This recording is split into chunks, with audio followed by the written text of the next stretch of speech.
The miners may have despised the police and loathed Mrs. Thatcher, but their deepest disgust was reserved for their enemy within, the strike breakers in their community. The National Coal Board says more miners are going back to work. A short time ago, the board said 900 miners had abandoned the strike today.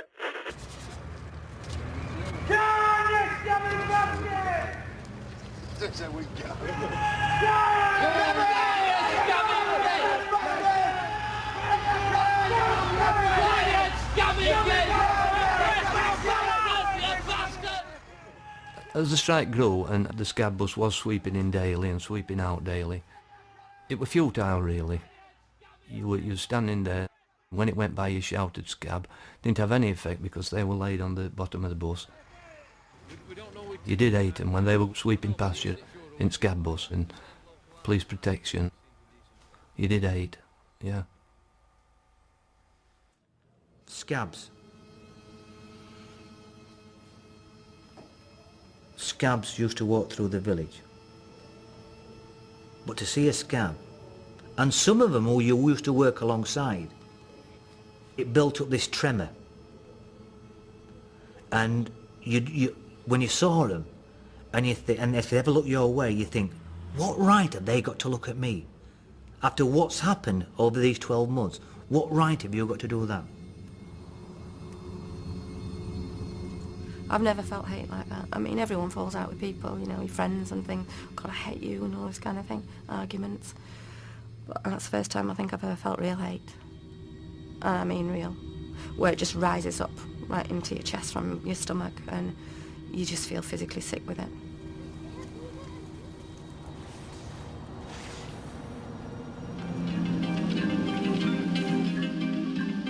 In Hatfield, the heartland of the strike, there were now more than 20 strike breakers. 20 years on, even the wives won't be identified. Scabby bastard. If you can think of a name from A to Z, I think I've been called every one of them. But the favourite was the Scabby bastard. Turned into World War III. Just got out of hand, it got ridiculous.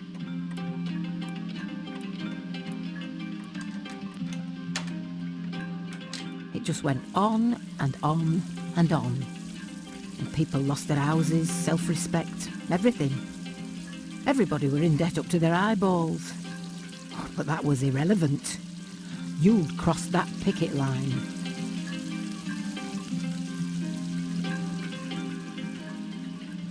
We were all outsiders.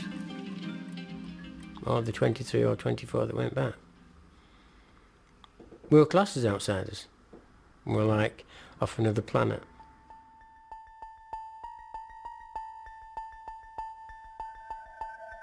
You'd walk down the street and they'd spit at you, call you names, try to destroy your property, throw bricks, everything. Picked on your kids, made their lives a misery. I got hard. Nobody was touching my kids. Nobody was going to hurt my family, and I just stood up to them. If they spit on me in the street, I spit back at them. If they threw something, I threw it back at them. If they called me names, I called them back, and I just carried on.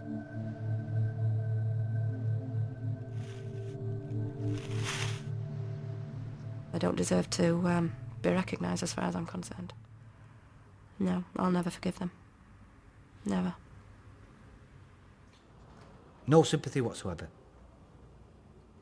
Like I say, saw a scab walking out road, went through, might have gone through well, tough shit. It's supposed to be history. It's not history. It's still running now. It's still real. It's like yesterday. Terry Stalgis already owned a shotgun, but he began carrying other weapons too. One quiet afternoon, he suddenly decided he had to use them. I'd just been for some lagers to the supermarket. Got the lagers walking down the backs. Just happened to be walking past Abbeyfield Road, at the back of Abbeyfield Road, because that was the safest place to walk. I were helping my first wife then. We were cooking dinner, and windows were misted up, and I just saw this figure walk by down. There's a lane at the back of the house where I used to live. I don't know whether it was instinct or not, but I know it was. This lad had gone back to work. And he caught up to me. And I just turned round. He says, "Gotcha." It's like that. I says, "Yeah, it seems you have got me, Tony." You scab bastard. Fuck off. So I went towards him, and he pulled a rounder's bat out of one pocket and a knife out of the other. So we were meaning business, and I thought, well, it's shit a bus time here. So I grabbed hold of his hand with knife, and he caught me on back of head with bat. I got him down on the floor, got him off him, and I thought, right, I'm going to do this properly. And I took him into my house, and I phoned for police.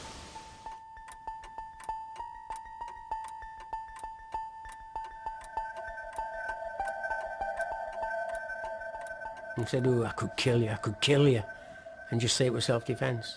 I said, "Just said, well, go on then, go on." Hatred, with a vengeance. With a vengeance. There definitely was hatred there, yeah. I could see it in his eyes. Because he'd stabbed himself in the hand, wrapped his hand in a tea towel, and he said, "This is you, this is you. Blood, this is you."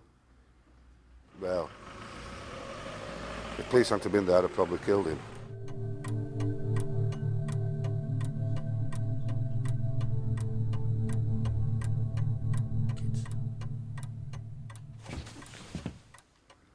I put up with a lot. In that year, I put up with a hell of a lot. It was worth it. Nationalised industries never fail. See, Was it worth it? The same question was eating into the thoughts of the most solid strike supporters. what? Our ruling class. You don't realise this until you get yourself into a situation that we are now. We've got nothing now, have we? You're sat there, your pint's in front of you, and then you're thinking about it. Now what happens? On every single working miner to stop work and join it!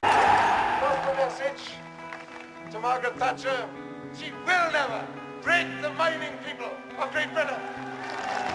This is and has been a tragic strike, but good will emerge from it.